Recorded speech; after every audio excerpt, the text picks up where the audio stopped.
Every time you say Mind Palace, I just think about Benedict Cumberbatch Good.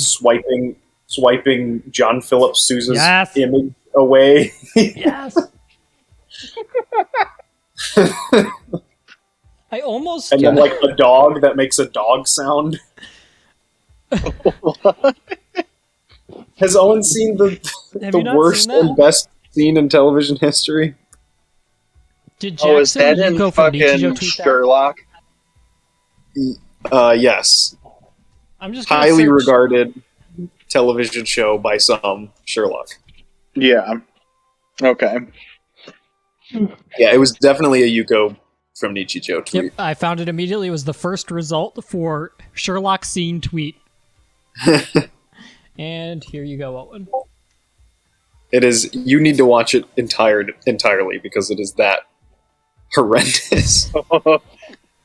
There's 5.25 million views. That was probably Yuko from Nichijou's biggest tweet. Yeah, I found They've had some decently big tweets. I finally thought of a They Might Be Giant song that might work for your playlist, Chris. Go on.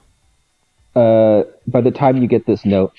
That's right. That's the one I was thinking of. I just couldn't put a You just title couldn't to place it. By the time you get this note. Fuck is this? He's entered his Mind Palace. Yeah. I swear there were 4 to 5 good episodes of that show. Well, No, get that out is of here, like- John Philip Sousa. Fuck you. well, that's like 4 or 5 episodes is like 3 seasons of British television, so... Correct. No, the 3rd season was not good. It was the first 2 seasons maybe had some good stuff in it. Did you hear the dog noise? Yeah. What? I can't even follow like the actual. Oh yeah, and it's like, he ain't nothing but a... Just Yeah, briefly. right. Yeah. Good old Liberty, Indiana, Hound. Yes, they just randomly picked a city in America because Liberty, Indiana Yeah, has and like it's just 4 like- people. How did he get to? I mean, he was going through India and then Indium, the fucking like Mind Palace. periodic element. This is so stupid. This was written, filmed, edited, and broadcast on actual television. And at the end, it's like... Yeah, like Jesus Christ, people. Like, what Oh is my was God. Philip Sousa there because of like? Does he have a march called the Liberty March? Yeah, Or the is Li- this the just- Liberty Bell Liberty March. thing. The Liberty Oh, Bell March okay. is the theme to Monty Python's Flying Circus. Okay.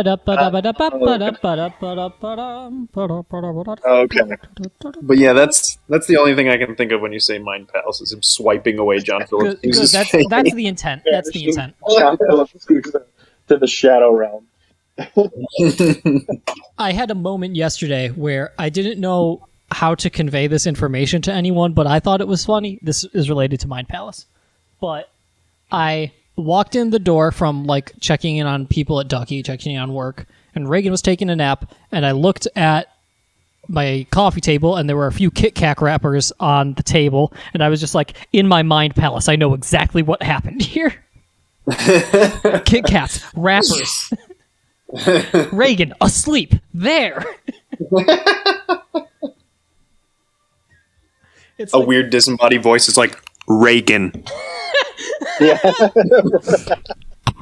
Kit Kat. It does like the Kit Kat crunch when you see Kit Kat. And then like super, super faded in the background is just break me up a piece of that Kit Kat bar."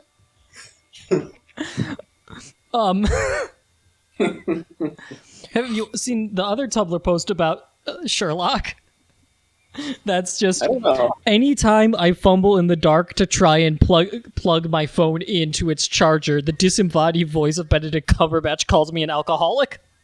Because Because you are doing a simple task. there's a moment in that show where he sees scratches on the bottom side of someone's phone, and his deduction is automatically that they are an alcoholic because they can't plug their phone in properly.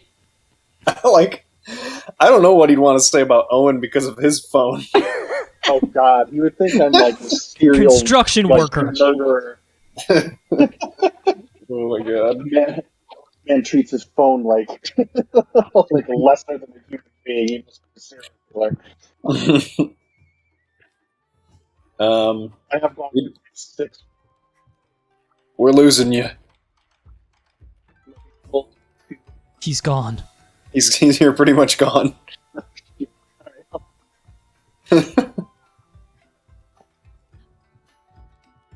Tim, were you done, or were you able to do one or two more with Jordan? I can still do more. Okay.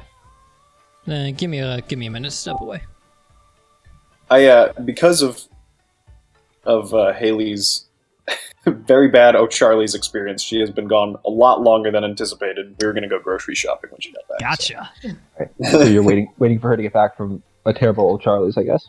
More or less, and it will not be for a while yet, it seems like.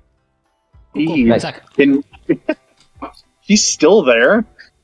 Yeah. She said they just ordered she said we just ordered apple cobbler and it's just apple pie in a bowl. I mean, that's pretty much what apple cobbler is, but Yeah. I mean, yeah. but I'm like, why did you not leave the O'Charlie's and go somewhere Yeah. else for dessert? There is plenty of places you can choose from on that, like in that area specifically. Yeah, you have done I even this. eat this. She's actually on the south side. All right. It's I think on Southport Road. There used to be an old Charlie's like in the north part of Indy, but it closed down. And We had specifically referenced that one, Owen and I. Yeah, yes. 'cause that was the one that we went to. It was the first place we went to eat in Indiana when we Nice. started school, or maybe for auditions or something. But yeah, probably for auditions. And Dad it's probably thought it was a pub and then was supremely disappointed. like, you guys not have old Charlie's in Illinois? No, No. Interesting. I mean it's pretty much an Applebee's, right? Like, Yeah, I think it's the it's same a- vibe as like an Applebee's I or think any it's of a those. slightly better Applebee's, but it is more or less just an Applebee's. you'd say, but yeah, I mean all the Applebee's by us closed, so obviously that doesn't speak well to Applebee's. But Yeah, Yeah, like good we riddance. used to eat there occasionally, and it's sort of like the American chain restaurant bar and grill. Mhm. yeah, I But- never. As a kid, I always wanted to go to Applebee's. I'm sure they just had the chicken tenders that I liked or something. Yeah. Yeah. A lemonade with a bendy straw or something. Yeah, there's not a ton to recommend Applebee's. Remember Clint and I went to Applebee's one time, the one on Ditch, because he had a gift card. And we got there and we ordered, and we like took 3 bites, and we're like, this is really gross. And so we just like didn't eat the rest of it and paid for it because he was just like, I mean, I'm never going to use this gift card. So we basically just paid to not eat our food. He's got like a $50 gift card and he just blows the rest of it on a tip because he's like, I will not be coming back. Yeah, basically. And so then we just ended up going to Qdoba. Yeah, it is a better option. It was really bad. It is definitely better. I'd like to make a set, but I don't want anyone to have to wait around for 3.5 hours while I do it. Okay, then I'm just going to put up a Chameleos. All right. All right. Tennis anti-Chameleos, is that Kyostra? Yep. All right. Fire.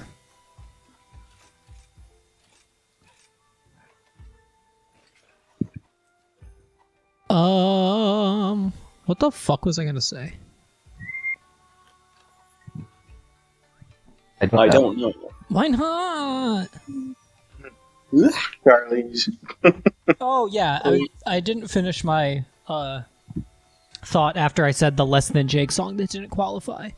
It didn't qualify. Yeah. It didn't qualify for the same reason as the quite good Mountain Goat song this year because it's more about like an internal thing than the external force. This year is one of the few Mountain Goat songs that I'm just like, yes, I should listen to the Mountain Goats because of this song.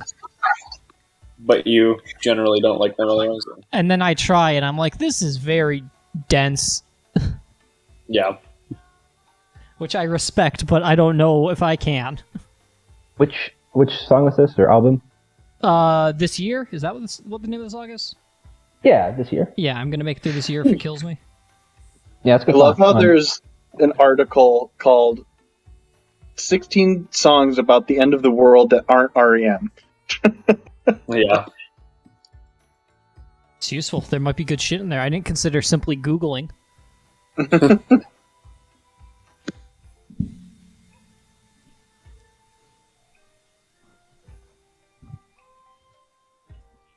"99 Luftballons" is on here. Huh. There it is. There's an album by Stephen Ellis called Songs About the End of the World. Huh. And it's probably about a breakup, though. The first song on the album is a song about the end of the world. Who's Stephen Ellis? I don't know. You could do Prince's 1999 because apparently that is about the end of the world. Like play or what? Anyway, I searched up Stephen Ellis, and apparently there's a Dr. Stephen F. Ellis, MD, in Kansas, who is an otolaryngologist. What is this? Yeah, one of those. Oh, good. Yeah, what the fuck is that? Otolaryngologist. Oh, it's a throat doctor of some sort. Odogaron? What is it? Odogaronologist? Yes, what is an otolaryngologist? Study of Odogaron. Clearly. Otolaryngology. Ear, nose, and throat. What? Uh-oh. It's just an ENT. Hey, how does Don't Fear the Reaper go again?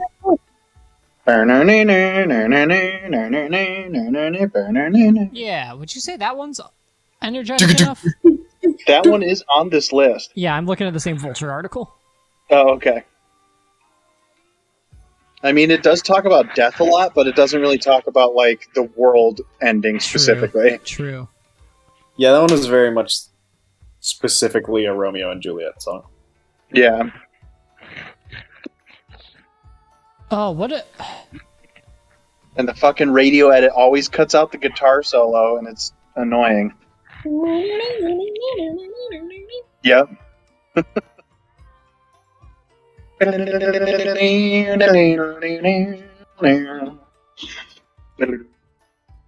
That's actually a really good song. Yeah. I wish that Albeit the Gust... horribly overplayed on classic rock radio. Trying to accept a quest. Oh, Apologies. there's a Guster song about... that I think is ostensibly about, like, the flood myth. Oh, yeah. What song is that?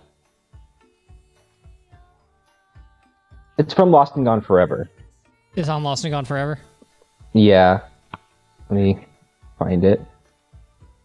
It's two at a time. It's two at a time? Yeah, two at a time. Yeah, I think I can get away with two at a time on that one. Yeah. It's not on Lost and Gone Forever. It might be on Keep It Together. Keep it together. What about Party at the End of the World by Jimmy Buffett? I love Jimmy Yeah. Buffett. Like James Buffett. Yeah, it's the last song Sir on Keep It Together. James Buffett. Jamathan. Kenneth Buffett. Chesney. It was Jimmy Buffett, right, Tim, for Griffin's Nuzlocke? Yeah. His Buffett. Jimmy Buffett. Yeah, Jimmy Buffett. Jimmy Buffett. So I've been playing quite a bit of Phoenix Wright, and it is How dare very you. good. I understand why people like it. Oh, yeah. So, what is the actual gameplay loop? Is it like you collect evidence and then you use the collected evidence to call objections to people in the courtroom? Is that the idea? That is exactly Basically. right. All right. But, Yeah. but it's like Well, also otherwise, pretty please. like, isn't it like pretty low impact, like mostly visual novelty? It is very visual novelty, yes. Yeah. And you have So to, it's like, pick apart people's testimonies and stuff. Mhm. It's a fun idea, but it's better because it's like really just funnily written. It's charming. Yeah, How many Columbos on a scale of 1 to 10? it is definitely, I have to imagine, inspired greatly by Columbo. Yeah, for sure. Have you met Herlock Sholmes yet? No, I have not. But I was going to say that there's a character that I just met in like the third chapter where you're trying to defend a fuck, what are Power Rangers called? Super Sentai Like Tokusatsu. Tokusatsu, yeah. Mhm. You're like trying to defend a Tokusatsu guy, and you go to like the set, and there's a security guard lady at the set, and her God, name yeah. her name is listed as just Old Bag, and it's like, wow, that's rather rude. And then in her testimony, she's like, "Hi, I'm Carol Old Bag." You're like, oh shit, okay, never mind.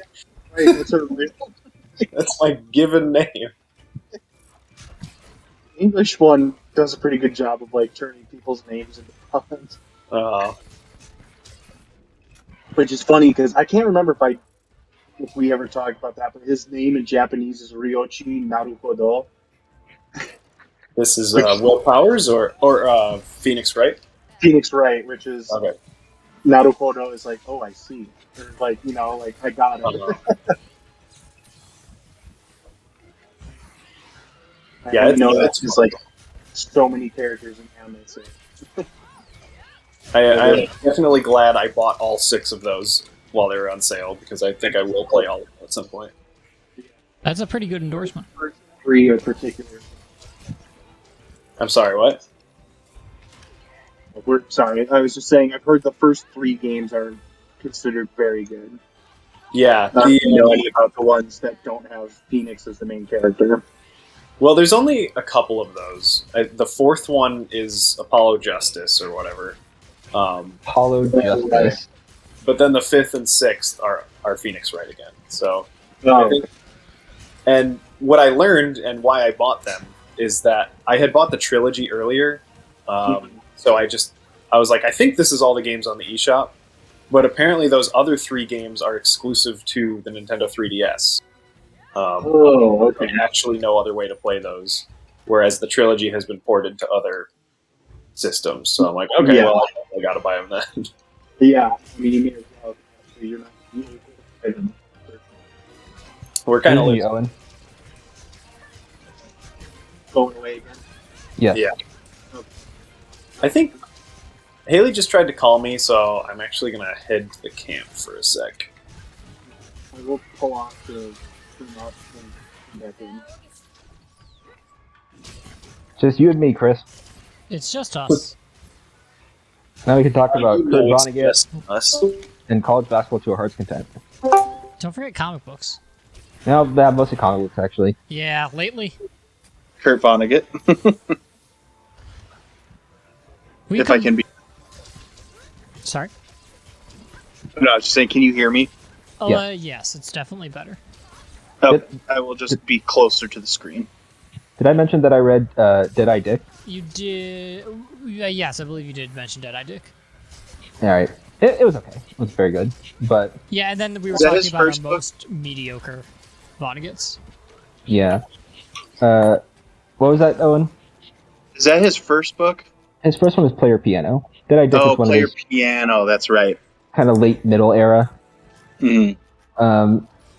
No, it's not bad, but it's not great. Not one of his better ones. It's like the jokes are a bit like kind of weird. Like there's this bit where his like dad is like good friends with Hitler before Hitler rose to power, and that was like a joke that didn't really go anywhere. Oh, okay. And the one bit that I enjoyed a lot because of my personal life is that the main character is a pharmacist, and his dad encouraged him to become a pharmacist because it was the least artful career he could think of. I see. I can kind of right. see how you relate to that. That is exceptionally Vonnegutian. Yeah, well, because like his family was like owned his like dad's family owned like a pharmaceutical business, and his dad was an artist, but like a bad artist, which is how he knew Hitler and everything. And sort of like being an artist ruined his life because again he was good buddies with Hitler. And then so he's just like to his son, just do something that isn't art related at all. Art has ruined our family. Be a pharmacist. Those guys are all like artless, like miserable people. That's perfect for our family. That's funny. So yeah, that was a joke that I enjoyed quite a bit. Yeah. Because I mean, and then it's just like they're the least artful people to ever exist. It's like, yeah, we sure are. But honestly, the pharmaceutical bits were kind of the best stuff, even though it was supposed to be a book about like guns. It has the line the 20th century is going to go down as a great era of like pharmaceutical buffoonery or something like that. And he was talking about quaaludes, and this was written before the opioid crisis happened, but it's just like, yeah, that was accurate. Yeah, right. Just had the wrong drug, basically. Well, he had the right drug because like this entire, it kind of like clarified for me, like the entire opioid crisis played out with quaaludes before the opioid crisis happened. Okay, are quaaludes opioids? No, it's a sleeping pill, but everyone was addicted to it, so it got like pulled from the market because so many people were getting addicted to it. Yeah, a lot of rich people take a ton of quaaludes and stuff. Yeah, it was really popular among the rich, and it was kind of the sleeping pill that was sort of like euphoric, so it got prescribed a ton. Mm-hmm. It was also kind of just sort of like he paid attention to what was going on. Yeah, and so like there's like this sort of like sub-theme of like addiction and how it's kind of affecting society that runs through the book. It's sort of a minor plot point, but it's kind of the more prescient aspect of it. Mm-hmm. Wow, I'm just beating the shit out of Jordan. I'll get out of here. I should have moved, but I claimed my spot and I was not giving it up. This guy is exceptionally dual bladable. Yes. Very long. And his tail is so wide. But only like the little tip of it comes off. Yeah, it's weird.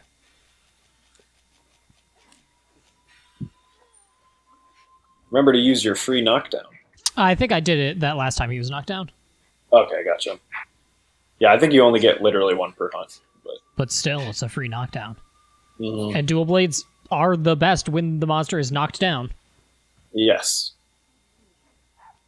Because that is when you can get the poke and the whale. The poke and the whale. Hey, I got it. Good job, Chris. Oh, my critically acclaimed novel, The Poke and the Whale? The poke and the whale. Poking the whale. No, that's something else. Yeah. Whatever that Moby Dick piece that the Wind Ensemble played, I actually liked that one a decent amount. Oh, yeah? Yeah, it's a fun piece. Ow. I had it confirmed for me that the narrator did fuck up. Okay. That's what I was wondering. Yeah. Jordan and I both wondered that. Yeah. Not too bad, though. Not like... No, it's fine. It was probably the right place to do it. Call me Jim. They did not do the Call Me Ishmael speech. Call me Jim. Oh, Lord. Yeah, I think... he did do the Call Me Ishmael, I think. He did? Alright. I think that's how the piece started. Well, no, he said Call Me Ishmael, but then he jumped to a different part of the beginning of the book. I think there was a movement called Ishmael or something. Yeah, well, because the whole Call Me Ishmael speech is like, Call Me Ishmael some time ago, not like, don't worry how far. And then he jumped to something else because, anyway. And then he described whale anatomy for 60 pages. Well, yeah, that book is basically just about whaling, and then also a giant whale shows up. Well, that is what Jordan has told me. it is. There's a surprising amount on just whaling. Mm-hmm. Because Herman Melville actually wrote a couple novels about whaling. Huh. Write what you know, I guess. Yeah. What? I didn't even do it! Alright, so just run it into the wall, then press B. So Y, then B. And then Y. And then, then B. And then one more time Y. Yeah. There you go. Okay. I was doing my wirebug attack, and it was just like, oh, you want to hop on the monster instead? I was like, no. Any attack will do it. Yeah, whoever is the first to attack it will get on it. Oh, okay, that's good to know. I will run away then. Can't run away. I mean, you did good that time, though. Yeah. Thank you. You persevered and you learned. And you knew to hold down R or whatever, which we didn't even have to tell you. Wow, I'm doing so much better against this thing than I normally do. What are you normally using? I do not have a normal go-to for this guy, and it might be dual blades now. Yeah. Yeah, you generally kind of want a mobile weapon for this guy. Yeah. So if you're using like gun lance or something, it's probably not great. And that's why I use hammer. Especially because all of the poison. I mean, hammer is a very mobile weapon. It is, yeah. But also not why you're using it. No, I'm always thinking strategically about weapons and armor. I still find it ironic how mobile of a weapon hammer is. Yeah, it's kind of funny. That it is like kind of one of the heavier weapons, but it's also like, no, you're supposed to be moving constantly. It's a very different weapon, which is nice. Mm-hmm. You just flew to the other side of the zone for what? For what purpose? He was just like, "Hey, I'm over here now." Yeah, hammer is means you can. definitely like. It seems like a lot of weapons are made in pairs. Like, even though the charge blade is very much. Oh, there it goes again. Even though the charge blade and switch axe are very much not alike, you can tell that like design wise they're linked because they're like switching weapons or whatever. Yeah. Yeah. They have different forms. The dual blades and the sword and shield don't have the same combos, but they operate in a kind of similar quick hitting manner. You obviously have gun lance and lance, light bowgun, heavy bowgun, but there's nothing like. I don't think anyone would pair hammer with like great sword necessarily. No. Charge. Bow. Bow is kind of on its own Like it's too, it's unconventional, but I do think hammer and bow. Like you hold on to R the whole fucking time. This is true. There are very few weapons where you're just holding R for most of it. Yeah. Wow, I just passed But a you pile don't- of dung. Remember when that was useful? You don't No. drain stamina holding R as hammer, do you? Yeah, you do. Yeah. Oh, you do? Okay, so it is very similar.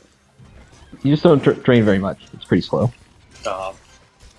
Unlike bow, in which it is insanely fast.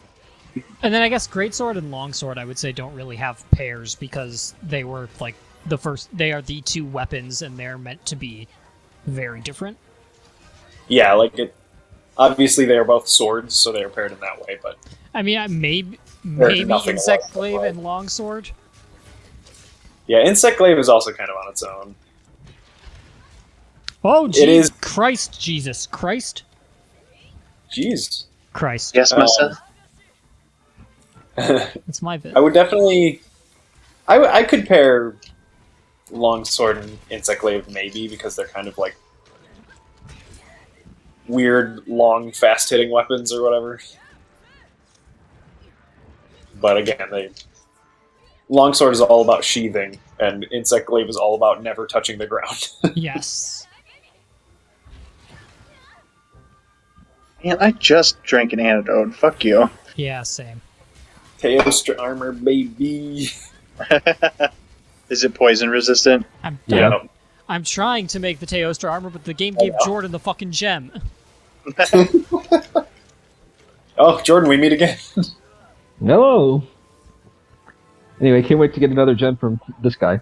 Yeah, really. So feasibly, what part of the monster is the gem? Is it like its eyeball? Like, I just kind of assume it's like some weird crystal that is in the middle of their body or It's something. it's like Oh, okay. it's like a bezoar. A what? A bezoar. Is this a thing? Yes. Is it like like something a bee makes? Yeah, it's like a tiny oar for a tiny little bee sailboat. Okay, that makes sense. I'm following. I'm following you. Okay, continue. No, We meet again. a bezoar or a bezor. Yeah. I don't actually know how to pronounce it. Look, I picked my spot, and I'm not moving. It's like a thing in fantasy that like also I think it might exist in real life. That like forms around non-digestible clumps in a stomach. Oh, it's like ambergris is that for sperm whales. Is that Yeah. like what a pearl is? Yeah, actually. What? A pearl? Oh yeah, but it's like that, but for like a more like A less mollusk-like creature? yeah, like Yeah. a more animal. Okay. Yeah, and that makes sense. That it's like the most valuable because ambergris is extremely valuable from. Yeah, and From it's tree? hard to get. Yeah. Okay, no, it doesn't look like it's going to sleep. No, I want to go sleep here. It would ironically go to sleep where we were just fighting it, so it will probably return there if we don't go there. Return. Well, it is once already ye blue gain- at least. I'm very surprised there isn't an item in Monster Hunter called a Beezor for something. Yeah. Yeah, that's a good point. How is there not a Kaideus Beezor? Yeah, I mean, yeah, that fits perfectly.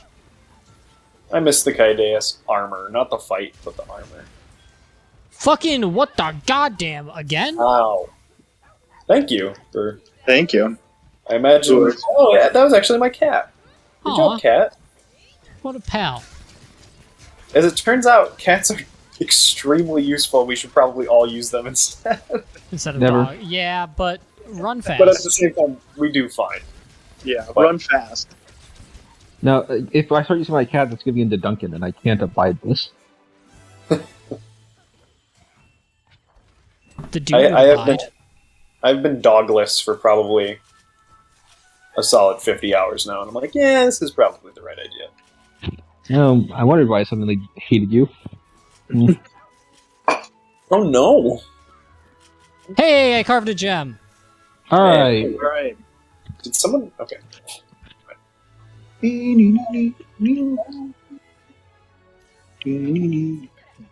No, I guess I'll just call this Jagras too. Why not? It's a Deadman. You could make the my frat frogman armor. Tim, have you ever listened to Tehillim by Steve Reich?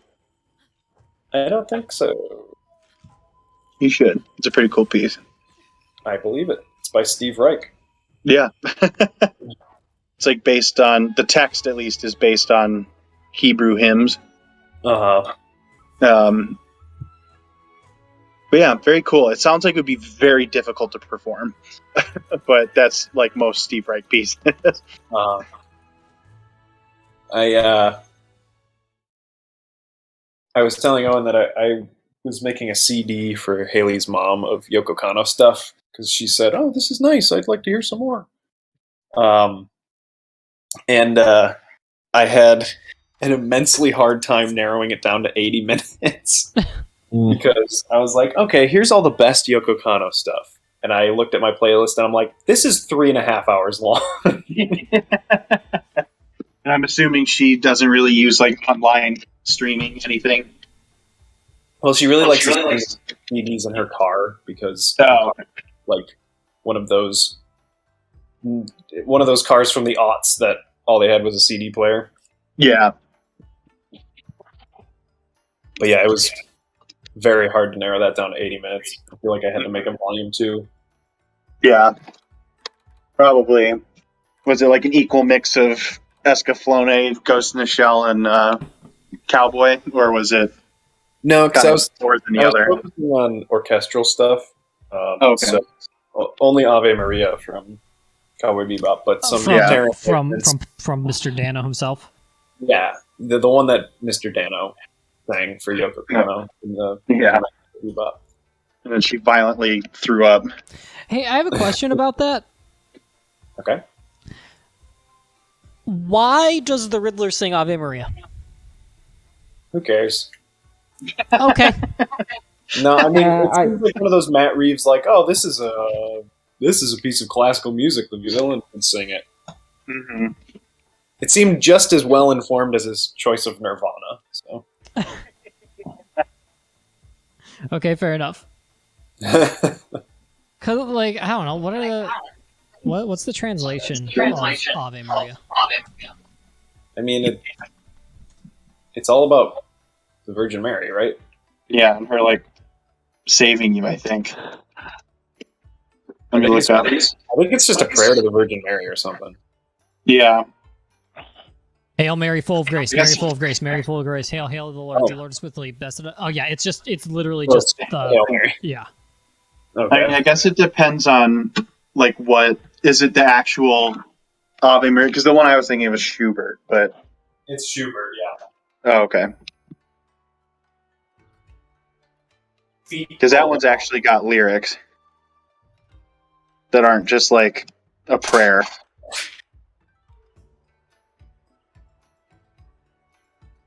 Let me see. But like, I mean, obviously I understood that it was a musical theme throughout the whole movie, but I never understood for why. For why? And I feel like everyone in that movie should be asking for forgiveness. I'm just averse to real world music being used in fantasy things. Yeah. I like. Unless. I mean, the thing is, Giacchino could have done his own album like Yoko Kanno did. You know, it's like instead they used Schubert. And it's like, okay, well, I have weird historical context for that now in the realm of Batman. Yeah, right. So Schubert canonically exists alongside Bruce Wayne, huh? And same with Nirvana. But that one wasn't source music, at least. But even so, it's like, okay, well, now I am weirdly associating Batman with Nirvana existing. Yeah. I think the worst one is still, though, like, everyone loves Beethoven 7, Movement 3, obviously. But King's Speech.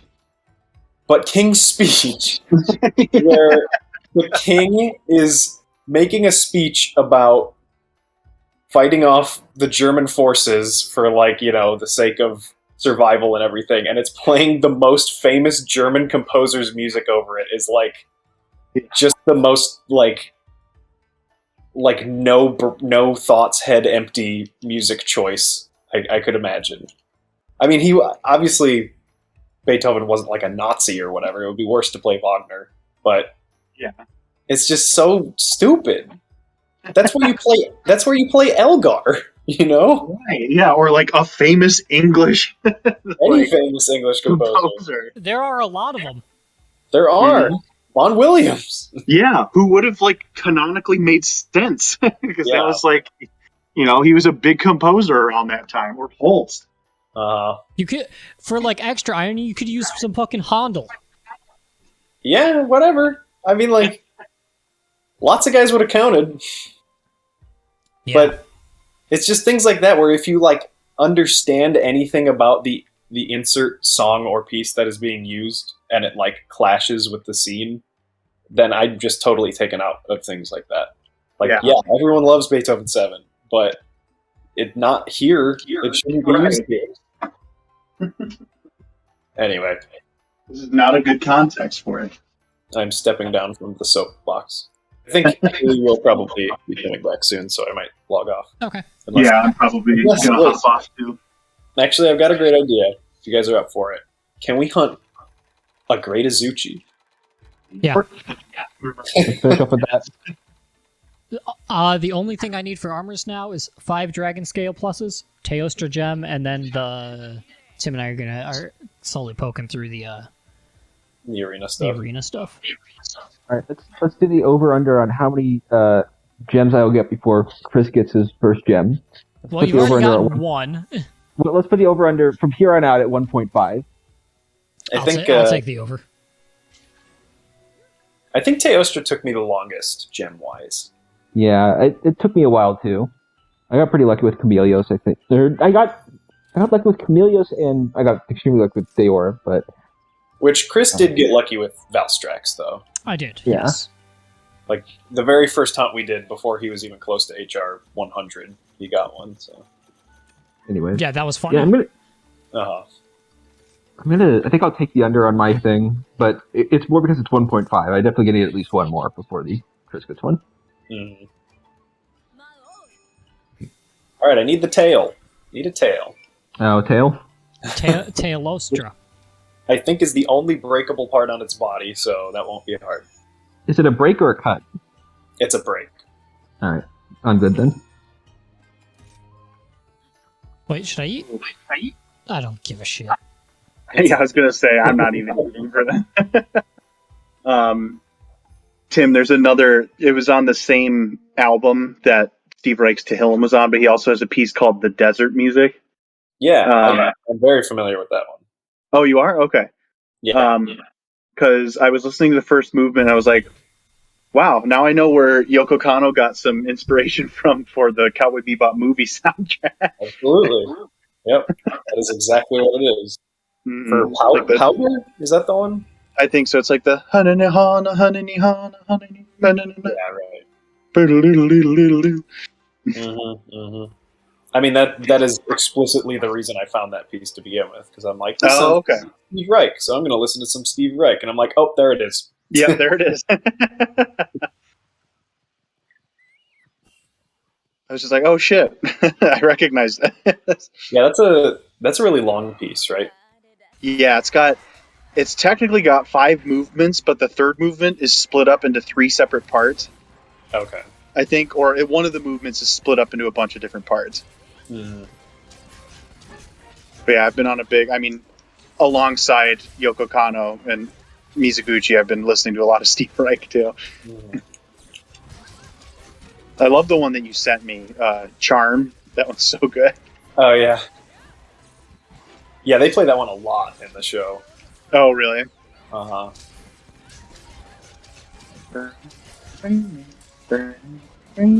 Yeah, it's funny because I very rarely have I watched shows or listened to soundtracks before I've watched the show. Mm-hmm. So I'm interested to hear what these all sound like in context. Like obviously some of them I can make an educated guess, but Yeah. I do think, just unfortunately for the kind of composer Yoko Kanno is, I think often her music outshines what it is scoring. absolutely. Some people might find as a problem, but Right. I I mean, know. she's the only reason I watched Aquarion. Yeah, That's just the risk. Go ahead. No, that's just the risk a director's going to take if they're going to choose a good composer to do their music. If you're not, you got to work up to that composer. Pretty much, and I think that's usually what it is. The fact that she just put her absolute all into fucking Genesis of Aquarian, and that show sucks dick. Yeah, that show is fucking awful, but the soundtrack is slaps. It's it's kind of, and she worked on another one of those too, Logos, I think, right? Yeah, and Evil. Or no, she didn't work on Logos. It was Evil. She worked on the opening for Logos or whatever it is, but she didn't score the soundtrack. But the other one that I watched a couple episodes of, Arjuna, show's really not that good, but the soundtrack is great. I kind of assumed it wouldn't be good because I've never heard anyone recommend it ever. Yeah, it's literally the epitome of early 2000s anime that got too big for its britches with the message that it was trying to portray. Yeah, she scored a lot of stuff like that, which I guess is good for her. I mean, she's good at scoring shows that get that big or whatever. Yeah. But I don't know. Very interesting. Yeah. I mean, even in I like Wolf's Rain, but even in Wolf's Rain, it's you listen to the soundtrack and then you hear it in context, and it's oh, you used it for that? Yeah, that wasn't that cool. Ella was like that because I subjected her to the soundtrack way before we started watching the show, and she was kind of oh, I didn't really expect them to use that here. Yeah, I mean, and I'm sure she doesn't place most of it too. Yeah, there's probably a music editor or something. Mm-hmm. God, the damage drop off when someone is mounting the monster is so severe. Yeah, and I don't know how much it's made up for by wall mounting on it, really.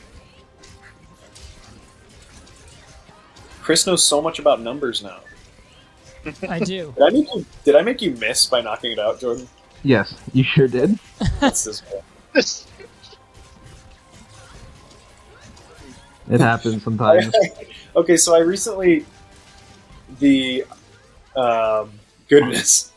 Sunbreak director recently announced hey, we're gonna let you turn down the other effects, and I'm oh, why do you need to do that? I was just kind of looking at why you need to do that. Oh yeah. It can be incomprehensible at times. It was just a fireball mixed with Mhm. poison cloud mixed with an Every explosion. single one of my critical hits. Yeah, That was too much. I presumably got a tail from that. We'll see. This is one of the weird monsters where you can just carve a tail from it. Yeah. That's not... Huh. I got 2? How is the Macross that Yoko Kanno did the OP for? She did the OP... And some of the music, right? I think she actually scored Macross Frontier. Yeah, Oh, I'm yeah? pretty sure she did. But I do want to watch the one that was directed by Shinichiro Watanabe. Oh, was yeah. the first Macross. That was like the early one, right? Yeah, like mid-90s, I think. Mm. You know what we haven't watched in a minute? Huh? Redline. Oh This yeah. is true. I think I've got it on DVD, right? Great fucking movie. It's very good. Yes, I just do. watched that with a buddy I watch anime movies with, and he's like, I just immediately want to watch that again. It's just fucking fun. Yeah. It is, once again, a crime that film can be purchased for like $7 US. Yeah, it's like insane at how cheap it is. Like, what happened with the distribution there? I know. 3 level 48 cats. I'm so close. Alright, I think that is it for me. Cool. Yeah, same here. But good guns and hunts. Yeah, that And was I a will- solid 3.5 fucking hours. Yeah, When I was on. I'll chat with you guys again later. Yeah. Yes. See ya. Sweet. All right, bye, Later, fellas. folks.